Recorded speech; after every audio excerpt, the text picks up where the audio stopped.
Hello again, everyone. My name is Mark Cabrera, working with you guys today with a seminar that deals with success, the qualities of successful people.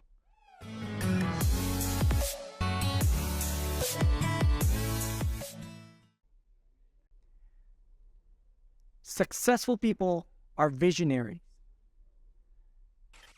And I tell you why having a vision in this thing is more important than any of these characteristics of successful people.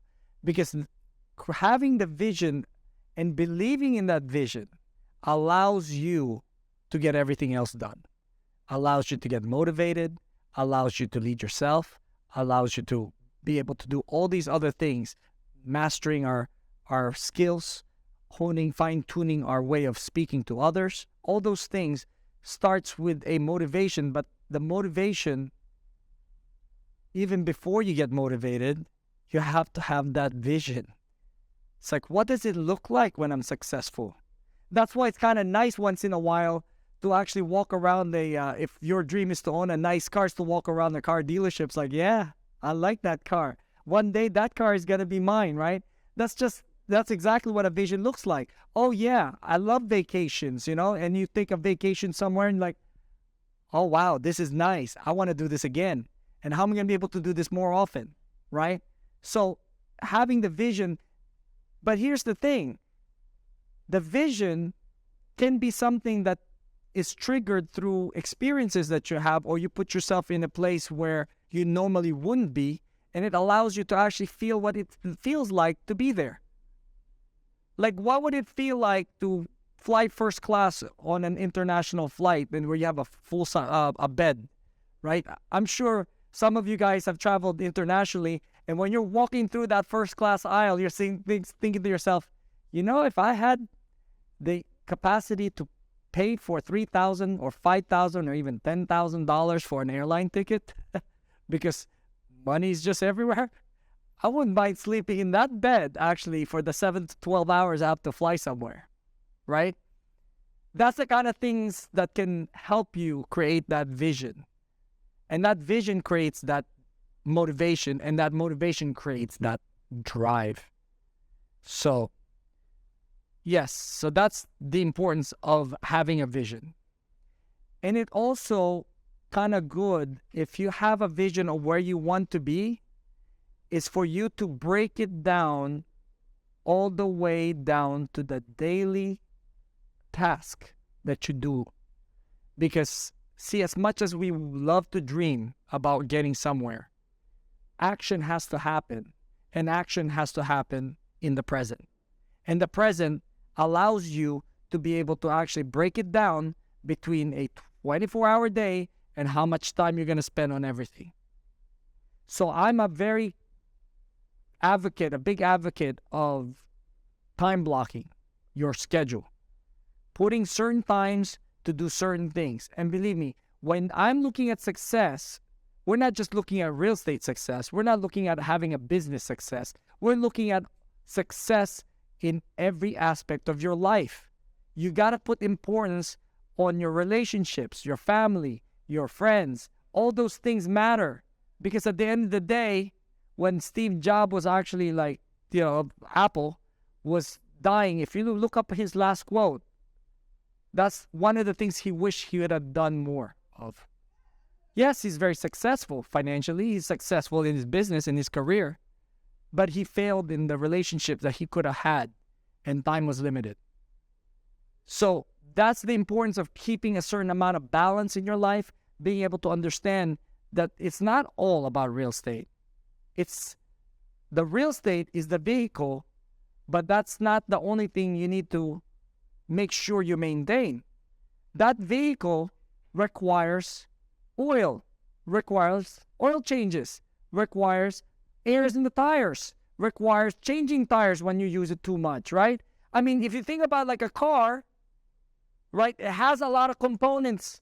Well, guess what? Our life has a lot of components, and those components need to be attended to. So if you have a goal, make sure your goal is complete and robust.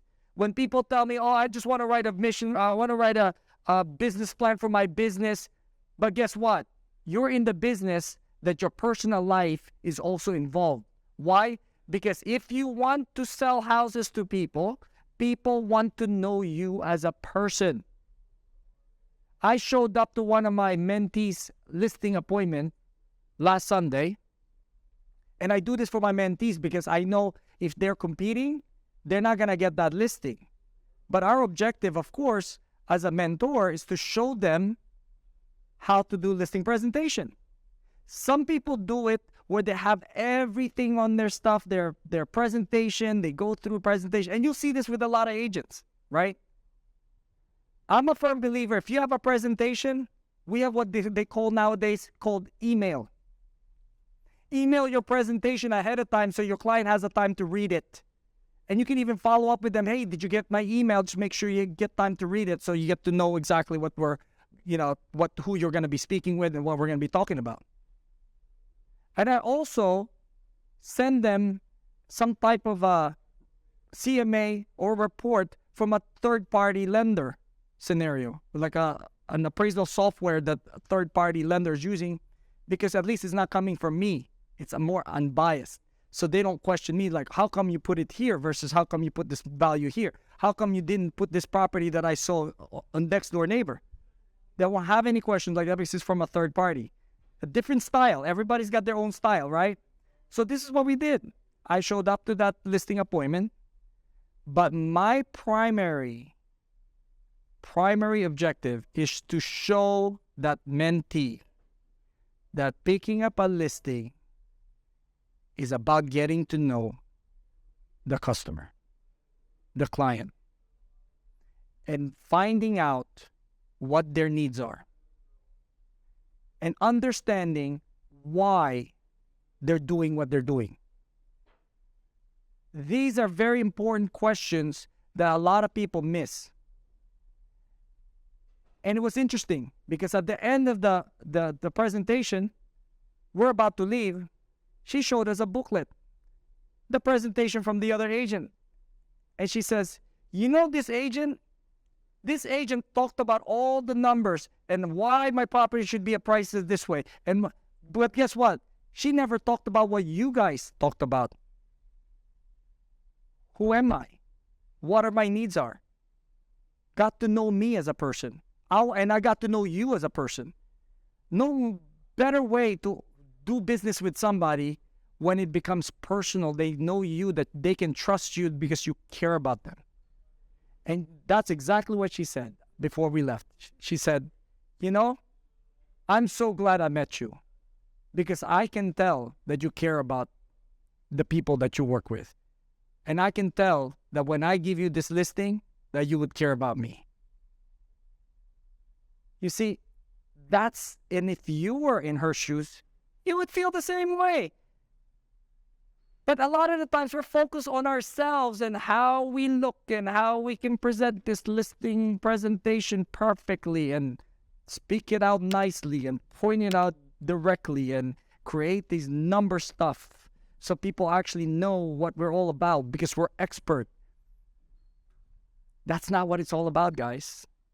It's all about the human interaction and connection. Another example I can give you is I picked up a listing in Prince George's County. Met up with a person and he interviewed 3 other agents. I walked in there. My presentation's been sent. My evaluation's been sent ahead of time. I showed up there. The first thing I told him, so what do you think of the presentation? What do you think of the values? Oh, wonderful. Great. How's everything? How's your dad doing? It's the first thing I asked. Oh, yeah, you know what? We moved him already to the retirement home and he's doing very well. Oh, great. How's your wife? I saw her the last time I came here and make sure everything's doing okay. Yeah, she's doing well. She went back home, just trying to get this thing going. Great. Show me about the property. Tell me about what you know about the property. Oh, let me show you around. Show me around. We're done. And I said, you have any questions for me? And he's like, no. Pretty much know that you're going to be doing exactly what all the other agents I interviewed are going to be doing. The only thing I'm asking is, these people are just charging me XYZ. I was like, okay, well, don't worry about it. We'll do the same and we'll talk about something else. That was it. At the very end, she's like, where do I sign? We didn't talk about much about the real estate side of it, honestly. We talked about him. We talked about his dad. We talked about the importance of being able to sell this home. Why we're going to need to sell this home. What the benefits are of selling this home quickly. Why that this property needs to be sold by the end of the month because there's still a mortgage in it. Whatever it is, we talked about. But that was his communication with me, not me trying to tell him what I do. If he has any question what I do, I already sent it to him. He already read it. He would have told me, hey, you know what? I got a question about that stuff you sent me. This and this and this. So what exactly have you done, right? If he's not sure about something, right? But that was out of the way. That was not even, the only questions like, do you have any questions about my presentation? Do you have any questions about the valuation? And the person says, no, everything's clear. So save me all this time. And now I'm focused on him, right? So at the very end, what do I sign? I said, oh, I already asked you beforehand if you have email and you can receive email and you know how to work an email. It's like, yeah, I know you said that. Well, I'm going to send it to you through DocuSign. Is that okay? It's like, sure. You'll have it by tomorrow afternoon. Picked up the listing. 4 days later, sold it. The kind of crazy market we're in. So the point I'm trying to make to you is, I'm not focused on these little technical stuff unless when I ask him he had questions, then yes, I can get technical with him, right? Because I know what I sent him. But if he didn't answer or he said everything is okay on that side, then there's nothing to present. The only thing I need to do now is close and figure out. It was so funny because I met the person who referred me that listing, and he said to me, Mark, I referred 2 agents. I said, I know, but there's 2 other agents I saw on that the guy's holding. He said, oh yeah, this guy named, John or whatever. It's like, oh, great. So what did you think? It's like, I thought John was going to get it because you came in there, you're not really wearing a suit and all nice and stuff with name tag and so professional. So I thought, was like, wow, this guy's well dressed. I mean, I'm sure he's going to pick up this listing because Mark shows up and he's like this. I mean, I'm not like really like with a tie and everything and name. I came in there decently dressed with no holes on my jeans or whatever. I'm presentable, but I'm not like stuffy or anything, right? I'm more relaxed, and the person actually, I made him very comfortable because he was relaxed. See, what you got to understand, certain things are okay if you know the person, and I saw him the first time, so I know he wasn't going to be like all dressed up. I don't want to get dressed up and make him feel uncomfortable.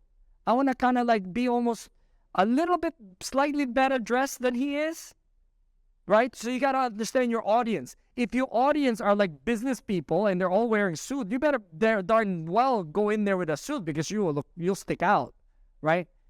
But if your audience is actually casual, right? Don't get too stuffy on him. Dress down a little bit, but not overly dressed down. Stay professional. But at the same time, though, get that person to feel more comfortable. Because I don't know if you've ever been with somebody walking into some place and the person's like really, really like, to the nines, and then you're wearing jeans, right? I mean, I'm like, okay, nobody told me the dress code. You find it kind of like feel a little uncomfortable. But the point I'm trying to make to you is you got to understand who your audience are. So if my audience is a particular audience that I know walking in, they're going to be wearing suits. Like I had one business person that I met up in DC that was completely forgot that he had a $1.3 million condo that he bought 3-4 years ago cash, and he completely forgot about it. And I knew he was going to come in with a suit. So I was to my nines. I mean, like really nicely dressed for that, because I knew I'm going to be meeting someone who's going to be nicely dressed, right? So I sat down with him and talked to him, but we're more in that kind of communication where he's comfortable with the way I look, because that's exactly, I'm reflecting the way he looks. Make sense? So if you walk into a place where everybody's so casual, I mean, loosen up the tie or loosen up, whatever. I mean, you don't have to wear a jacket. I mean, just get a little casual as well. So then at least the person feels like you're actually on the same, dress code, I would say. So that doesn't become an issue, right? Doesn't become a comfort issue. I don't know if you've ever been to, you met somebody who's like very, very like, I'm too good for you kind of thing. If you ever met some of those people, you don't feel so comfortable sitting down with them and talking to them about everything, right? You're more, well, if you make that appearance to a person, guess what? They're not going to open up to you and tell you what their objective is, how they feel, why they're doing certain things. You want to make sure that they can open up to you.